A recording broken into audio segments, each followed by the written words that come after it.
다음은 현대 응용명상 주제로 안희영 교수님이 소개를 해주시겠습니다. 자, 박수로 맞이해 주십시오. 지금까지 이제 여러분들이 그 4개의 전통에 대해서 훌륭한 발표들을 잘 들으셨는데 결론이 다 난 것 같죠? 어떠세요? 저는 이제 현대 명상이라는 관점에서 전통 명상과 이제 선수행이라는 관점에서 한번 말씀을 드리겠습니다. 여러분, 선하면은 무엇이 가장 많이 떠오르시나요? 선이라고 할 때 가나선, 네. 또 어떤 말들이 떠오르나요? 깨달음, 네. 명상이라고 하면 어떤 단어가 떠오르나요? 알아차림? 네. 우리 그 조계종에서 4년 전부터 이제 어떤 선명상이라고 하는 새로운 단어를 만들고 새로운 방향을 어떤 제시를 했다고 보아지는데, 말씀을 들으시면서 아마 여러분 생각은 어떠신지 모르겠는데, 선하고 명상은 어떤 사람에게는 굉장히 어떤 뭐라 그럴까요? 긴장감을 유발하는 단어죠. 왜냐하면 선이라고 하는 것은 깨달음을 목표로 하는 어떤 깨달음이 절대적인 어떤, 특히 한국의 가나선에서는 또 부처님의 어떤 법에서는 깨달음이라고 하는 말이 굉장히 중요한 단어이기 때문에, 선은 또 깨달음으로 가기 위한 어떻게 보면은 수행자들이 또 출가를 해서 완전히 어떤 목숨을 바쳐서 하는 굉장히 어떤 치열한 그런 수행으로 이제 알려져 있고, 명상하면 여러분 어떻습니까? 요새 명상하면 치유라는 말이 떠오르고, 또 웬만한 게 다 명상이란 말로 이제 요새는 많이 커버가 되는데, 마음 챙김 명상 또는 뭐 다양한 명상법이 존재하는데, 그래서 선하고 명상이라고 하는 단어가 긴장감이 이제 있다, 저는 그렇게 생각을 합니다. 그래서 말처럼 쉬운 말은 아니다.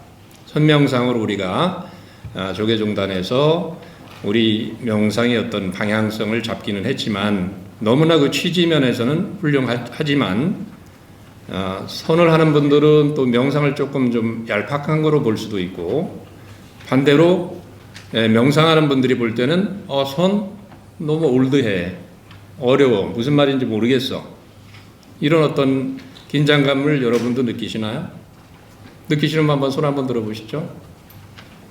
여기는 별로 느끼는 분들이 많지는 않은 것 같은데, 제가 일반적으로 많이 볼 때는 그런 긴장감들을 많이 가지고 이야기하고, 또 심지어는 양립할 수 없는 것이다 해가지고 2개의 명상, 선과 명상이 목표부터 다르고 같이 이렇게 양립할 수 있는 게 아니다 해서 그 자체를 이제 좀 부정적으로 보는 분들도 많이 있는 것 같습니다. 그래서 저는 한 20여 년 전에 이제 마인드풀니스 명상이 어떤 대표적인 명상이라고 하는 MBSR이 이제 국내에 이제 들여오면서, 주로 지난 20년은 MBSR 프로그램을 가지고 미국에서 개발된 프로그램을 가지고 이제 지금까지 지도를 하고 있습니다. 그 전에 저는 선이라고 하는 명상, 20대에는 참선하는 단체에서 용맹전진한다고 이제 화두를 가지고 가나선도 해보고,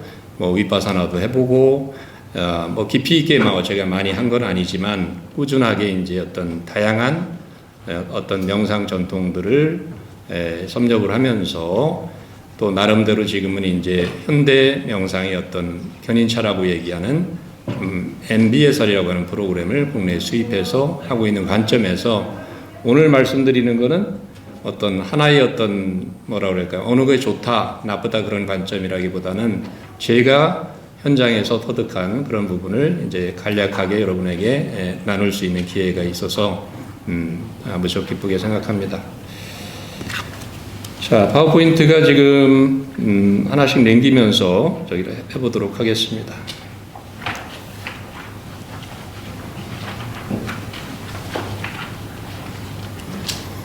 자, 배경은 이제 말씀을 드렸고요. 긴장감이 선이라고 하는 것과 명상 간에 이제 사람에 따라서는 많은 긴장감이 있을 수 있다.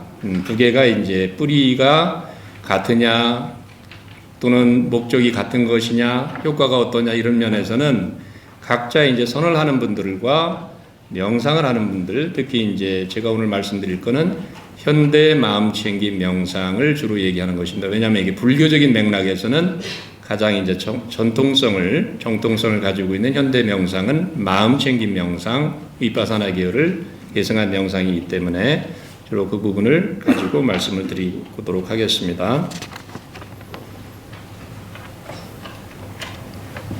예, 전통 불교의 어떤 네 가지 기둥이라고 제가 이제 표현을 했는데요. 앞서서 보신 것처럼 초기 불교에서는 아까 현암 스님께서 이제 사막이라고 하는 말씀하셨죠. 불교에서 개정의 사막이 무척 중요한 것이다. 부처님법에서 아무도 그걸 부정할 사람이 없는 것이죠. 사막하면은 또 다른 말로 하면 팔정도, 그걸 좀 넓혀보면 사성제라고 하는 어떤 불교의 중요한 가르침이 초기 불교에서 제가 볼 때는 너무나 정교한 언어로 잘 이렇게 돼 있는 것이다. 그래서 초기 불교를 하는 사람들은 초기 불교를 무시하면 안 되겠죠. 왜냐하면 니까야 경전에 나와 있고 부처님이 어떤 말씀을 하셨고 이 분야에 어떻게 보면 깨달음을 가장 이제 어떻게 보면은 챔피언이라고 해도 좋죠. 요새 말로 한다면 깨달음 세계의 어떤 챔피언격인 부처님이라고 하는 분이 우리처럼 이렇게 살아있는 몸뚱아리를 가지고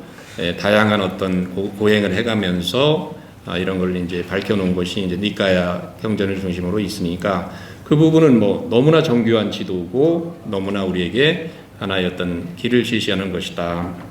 그러면 대승불교는 어떤가? 어떻게 보면 대승불교하고 초기 불교하고도 상당한 알력이 있죠, 그렇죠? 대승불교 쪽에서 보면 초기 불교를 하는 분들은 뭔가 너무 좀 이렇게 좁게 이렇게 하는 거 아니냐, 소승 아니냐, 심지어는 이렇게까지 얘기하고 그 상자부 전통을 가지고 있는 초기 불교적인 입장에서 볼 때는 대승불교가 그거는 부처님이 그렇게 얘기한 거 아닌데 심지어는 그거는 불교가 아니야 이렇게까지 얘기하니까 그 안에도 상당한 알력이 존재하는 것이죠. 그래서 제가 볼 때는 그 안에 흐르는 어떤 정신은 중요한 정신들이 다 이렇게 공통된 정신이 흐르는 건 사실인데 차이점만 보고 얘기를 하자면 너무나 다른 것이다. 이건 그래서 같은 종교가 아닌 것처럼 이렇게 심지어 서로 싸우거나 다툼이 어떤 여지가 있는 것이다. 이렇게 보아집니다. 그래서 그러면 대승불교의 장점은 무엇인가? 공이라고 하는 부분을 정말 확대하고 또 자비라고 하는 부분을 굉장히 이제 이렇게 크게, 굉장히 스케일이 크죠. 그런 게 장점이라고 한다면 티베트 불교는 굉장히 또 종합적입니다. 거기에 상상력도 들어가고 어떻게 하면 부정적인 그런 마음을 어떻게 하면은 이 부분을 변형을 시켜가지고 우리를 정말 더 이렇게 좋은 쪽으로 이렇게 인격 향상을 하고 또 깨달음을 가는 길을 밝혀놓은 것이 또 티베트 불교라고 할 수 있는데 좋은 수행법을 다 망라했다. 또 그쪽에서는 그렇게 또 얘기할 정도로 굉장히 광범위하다. 그렇게 볼 수 있죠. 그런데 또 어떤 사람들이 볼 때는 티베트 불교도 너무 어려워. 너무 이게 관념적인 것 같아. 이렇게 비판하는 사람들도 있는 것 같습니다. 그래서 어떤 쪽이든 전부 지금 이제 비판이 대상이 되기도 하고 그 안에 또 장점이 있다. 저는 이제 그렇게 볼 수밖에 없지 않는가. 그렇지 않으면 지금까지 이렇게 살아내지를 못했겠죠. 모든 전통이 이렇게 살아있다는 것은 그만큼 우리에게 가치가 있다는 뜻이기도 한 거고요. 마지막으로 가나선. 가나선 또 우리 여기는 가나선이 어떤 본산이라고 할 수 있습니다. 조계종 가나선을 또 종지로 해서 뭐 조사선이든 가나선이든 선을 이제 고양하는 아주 우리는 그 장소에 와 있는 것인데요. 그래서 가나선을 하시는 분들은 다른 수행법들은 뭐 조금 이제 뭐 일부이긴 합니다만은 다른 수행하시는 분들은 전부 이게 아주 얕은 수행이다. 가나선이 최고다. 이렇게 또 얘기하는 분들도 많이 있는 걸로 알고 있고 반대로 또 가나선을 비판하는 사람들이 어떤 시각도 만만치가 않습니다. 너무 어려워요. 이게 무슨 말 하는지 모르겠어요. 오죽하면 선문답 이렇게 그런 말을 또 이렇게 그래서 선문답 같아요. 이렇게까지 얘기하는 걸 보면은 제가 볼 때는 굉장히 이런 부분이 통일이 안 돼 있고 어떻게 보면 통일될 수 있는 것도 아니죠. 통일이란 말 자체는 쉬운데 과연 통섭하고 통일하고 이런 하나의 어떤 방법만이 있는 걸까? 그런 질문을 한다면 그런 부분에서 우리는 선뜻 대답하기는 힘든 것 같습니다. 거기다가 현대 명상, 현대 불교 응용 명상까지 들어가면 더 이제 이거는 뭐 갈등적인 요소랄까, 서로가 또 현대 명상을 하는 사람들이 볼 때는 전통 명상하는 사람 올드해 이렇게 또 얘기하는 사람 많이 있죠. 뭐 그건 이제 뭐 공개적으로 얘기는 하지는 않더라도 그렇게 얘기하는 사람들이 상당히 있습니다. 반대로 전통 불교 입장에서 현대 불교 명상, 뭐 마음챙김, 서구의 특히 마음챙김 명상을 얘기할 때는 그쪽에서는 불법승 3보 중에서 불도 안 가져갔고 승도 안 가져가고 명상법만 가져간 거야. 서양 사람들은 굉장히 얄팍해 이렇게 비판을 하면서 마치 불교를 훼손이라도 한 것처럼 또 얘기하는 또 사람들이 적지 않습니다. 그것이 오늘날의 현실이라고 저는 그렇게 느끼고 있고요. 특히 저는 이제 현대 서구의 마음 챙김의 그 견인차라고 얘기할 수 있는 MBSR 프로그램을 이제 하다 보니까 그런 걸 더 피부적으로 많이 느끼게 돼요. 그래서 좋아하는 분들은 너무나 이제 앞으로의 명상의 방향성을 가지고 있는 좋은 어떤 서양 사람들이 잘 해놨다. 체계적으로, 구조적으로 했다. 이렇게 하는 사람도 있고, 비판하는 분들도 또 적지 않게, 이건 뭐, MBSR 같은 이런 마음 챙김 프로그램은 특히, 뭔가 명상에서 뭔가가 빠져 있는 것이다. 이렇게 하면서 많은 어떤, 견해들이 존재한다고 봅니다. 얘기가 좀 길어졌는데요. 그러면 전통가인의 어떤,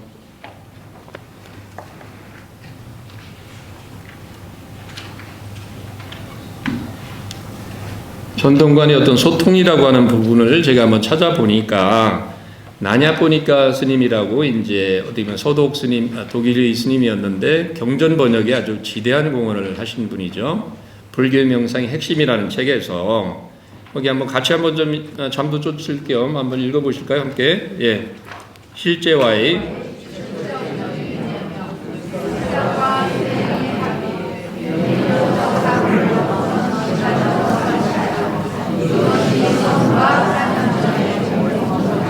이분이 그렇게 위대한 경전을 많이 번역을 하고 엄청난 역할을 했던 분이 이런 얘기를 했을 때는 뭔가 거기 공통점이 있다는 거 아닙니까?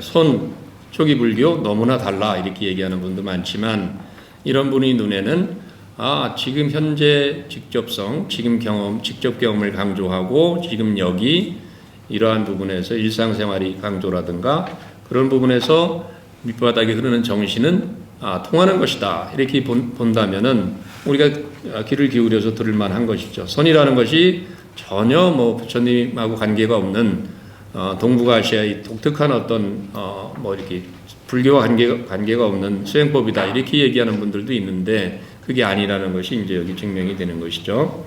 그래서 그러면 초기 불교 선하고 또 한다면 티베트 불교나 대성 불교하고 그 사이에서도 많은 어떤 공통점이 존재하겠구나 이렇게 우리가 추정해 볼 수가 있는 것 같습니다. 현대 응용 불교의 분류했는데 이거는 참고로 말씀드리면 제가 이제 AI도 참고해서 그냥 이렇게 나눠놓은 것이 이게 절대적인 기준은 아닙니다. 보시면 초기 불교를 기반한 MBSR이라든가 MBCT 다양한 이제 프로그램들이 있고 대성 불교 기반한 어떤 참여 불교적인 요소 에코, 달마 뭐 이렇게 해서 수많은 또 방법들이 존재하고 티베트 불교 기반에서도 뭐 CFT라든가 CBCT라든가 이런 다양한 것들이 이렇게 했고 선불교 기반이 어떤 DBT라든가 이렇게 나눠놨는데 이거는 여러분이 짐작하시듯이 이렇게 딱 하나의 전통에만 속한 것이 아니고 각 전통이 서로 밑바닥에서는 서로 흐르기 때문에 양쪽에 다 갈려 있습니다. 예를 들면 MBSR 같은 경우도 초기 불교 기반이 어떤 사념처 수행 같은 것을 기반으로 깔고 있지만 선적인 가나선적인 요소도 많이 들어가 있고 또 다른 어떤 대성불교라든가 티베트 불교 요소가 들어가 있고 뭐 MSC 같은 경우도 대성불교하고 이렇게 겹쳐 있다고 보고 또 CBT라든가 뭐 이런 거, CCT죠. CCT나 CBCT 같은 것도 서로 이렇게 다른 전통하고 이렇게 뭔가 이렇게 접촉점이 있다고 이렇게 이해를 해야지, 이거는 이것만 있다 이렇게 얘기하기에는 좀 그렇습니다. 그래서 편의상 한번 나눠놓은 거니까 참고로 하시고요. 그다음에 이제 현대 응용불교 명상의 지형 이렇게 제가 이렇게 해놨는데, 현대 응용불교라는 게 뭘까? 뭐 여러 가지 이제 다양한 명상법들이 이제 프로그램들이 서구 현대사회에서 많이 개발이 됐는데, 그 중에 특징을 보면은 과학이 들어가는 게 다른 것이죠. 전통 불교 명상에다가 명상법의 어떤 진수를 이제 나름 서구 사람들이 구조화하고 거기에 과학이라고 하는 것을 집어넣어서, 결국은 이제 MBSR 같은 쪽으로 말씀을 드린다면은, MBSR에서는 명상 전통과 명상 전통이라는 큰 흐름과 과학이라고 하는, 여기서 말하는 과학은 이제 심리학, 의학, 교육학 이런 걸 얘기하는 것입니다. 그래서 구조화시킨 프로그램인데 두 개의 커다란 물줄기가 만났다 이렇게 얘기를 또 MBSR에서는 합니다. 또 세계화의 어떤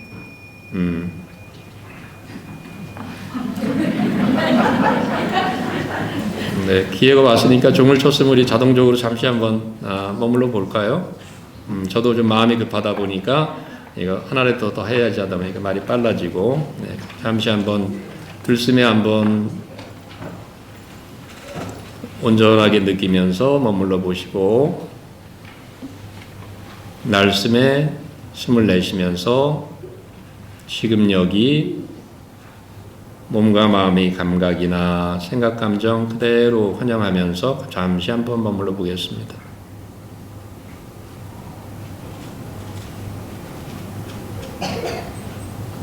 지금 여러분 안에서 무슨 일이 일어나든 그걸 그대로 인정하면서 제가 마무리하도록 하겠습니다. 현대 명상의 명과 암, 여기서 밝은 면, 과학과의 대중적인 성공적인 결합이다. 맞죠? 현대에는 무엇보다도 많은 사람들이 과학을 이제 신봉하는 시대가 됐습니다. 그래서 국적을 불문하고 과학을 빼놓고 우리가 명상을 얘기하기에는 2600년 전의 그 시대하고는 너무나 다릅니다. 다만 과학은 존중하되 과학주의에 빠지는 건 우리가 경계를 해야 됩니다. 과학이 전부는 아니죠. 명상이 모든 것을 과학이 밝혀낼 수는 없고, 그러면서도 또 명상을 무시하면 안 된다는 게 제 의견이고, 어두운 면은 뭘까요? 당연히 현대 명상들이 상업화되고 너무나 불교적인 어떤 그런 명상에서 영감을 받았음에도 일부 명상은 그 불교의 전통이나 중요성, 계정에 사막할 때 계 안 지키고 뭐 적당히 이제 마음을 통일하고 집중하는 쪽으로, 이완하는 쪽으로 하는 일부 명상들이 있기 때문에 그게 또 현대 명상이 전부는 아닙니다. 그래서 그걸 보고서 현대 명상은 전부 얄팍한 거야 이렇게 얘기하기에는 현실을 제대로 보는 것이 아니다, 저는 그렇게 말씀드리고요. 자, MBSR은 그러면 M자가 중요합니다. MBSR은 마음 챙김에 근거한 스트레스 리덕션이라고 하는데, 스트레스 리덕션이라고 하니까 많은 분들이 해보지 않고 MBSR은 스트레스 감소나 하는 얄팍한 프로그램이야 이렇게 얘기하는 분들이 간혹 있습니다. 그건 정말로 오해이거든요. MBSR 말씀드린 대로 카바진 박사가 MBSR을 만들 때, 공교롭게도 그분이 2012년 여기 초청을 받아서 여기 이 자리는 아니고 옆에 그 방에서 우리가 그분이 말씀을 하셨죠. MBSR은 늘 그분은 그렇게 얘기를 합니다. MBSR 자체는 다르마라고 하는 그것을 현대사회에, 주류사회에 가져오기 위한 하나의 방편으로 만든 것이다.